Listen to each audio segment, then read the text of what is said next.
Então, boa tarde. Então, boa tarde.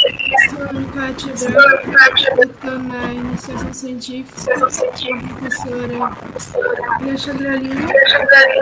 Essa é a Essa segunda é pesquisa que a que está em andamento tem no andamento e trata do intelectual intelectual Mello, e é sobre a e trajetória de é vida dele enquanto intelectual. Então, Antônio Silva Mello foi um médico, professor e ensaísta. Ele nasceu em Minas Gerais, na zona rural, onde ele viveu com seus 8 irmãos e seus pais. Ele começou a trabalhar cedo, com 13 anos, ele virou caixeiro num negócio que era uma propriedade de uma família, onde indicaram ele e ele começou a trabalhar lá como caixeiro. Ele, desde cedo, teve uma iniciação no mundo da literatura, ele era muito aficionado, né, pelos livros clássicos, especialmente.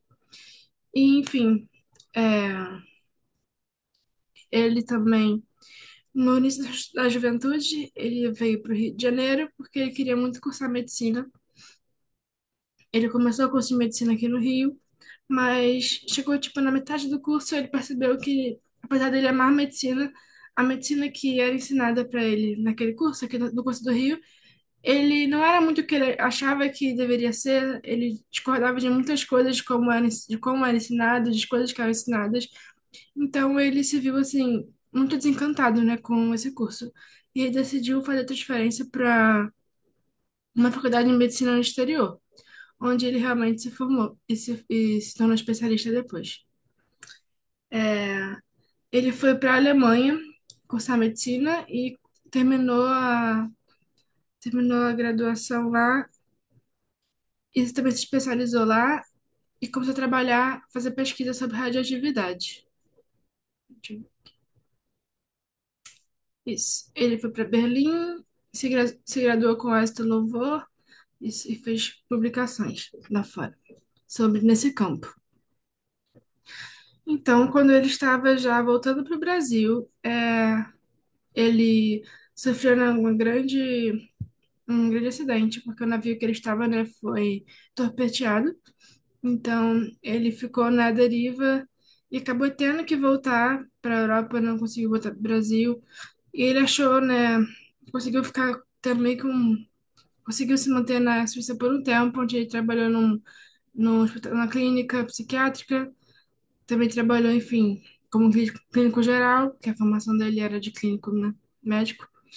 E ele só conseguiu realmente voltar para o Brasil depois do fim da Segunda Guerra Mundial. Depois, nesse período em que ele ficou na Suíça, ele ficou uns 2 anos, e ele só conseguiu voltar para o Brasil mesmo, como ele desejava, mas não pôde, depois do fim da Segunda Guerra Mundial. Quando ele voltou para o Brasil, ele teve que defender novamente a tese para conseguir, né, poder exercer seu título. E quando ele teve seu título validado, depois de defender a tese, ele conseguiu trabalhar na Clínica Médica na Faculdade de Medicina do Rio de Janeiro, onde ele ficou por muitos anos. Ele fez cursos também, cursos públicos, né, enfim, coisas voltadas para o externo, não só para os alunos de medicina. Ele tem uma carreira também como ensaísta, como eu disse, muito extensa, como escritor mesmo, né? Ele publicou muitos livros e por conta dessa carreira extensa no mundo literário, ele recebeu o Prêmio Machado de Assis. E em 1960, ele foi indicado e se tornou o quarto ocupante da cadeira 19 da Academia de Letras. Então, destaque de sua trajetória, como eu disse, né, ele se formou em medicina com muito louvor, conseguiu uma boa pontuação, era um bom aluno. E também na escola, também quando ele era criança, também era um bom aluno.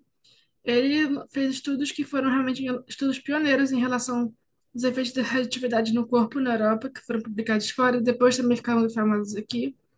Ele também trouxe uma abordagem humanista na medicina, onde ele colocava o homem como centro da prática, enfim. E também fundou a Revista Brasileira de Medicina. Como eu disse, ele publicou vários livros tratando de alimentação, de psicologia, enfim, também sobre o Brasil, questões também de ensino. Ele também, como ele era um grande viajante, ele também fazia muitos panoramas de áreas, né, e países que ele considerava relevante. Então, enfim, ele era um viajante, né, que gostava de viajar para fazer meio que análises comparativas também. Por exemplo, dos Estados Unidos, ele traz muita questão do Brasil, escravista, né, com os Estados Unidos e compara como que era a questão da educação, questão também da vida em sociedade. Então, enfim. Dentro dos livros que foram possíveis ser localizados, porque não há uma grande variedade de obras dele disponíveis online, pelo menos, nem em sites de pesquisa, é difícil.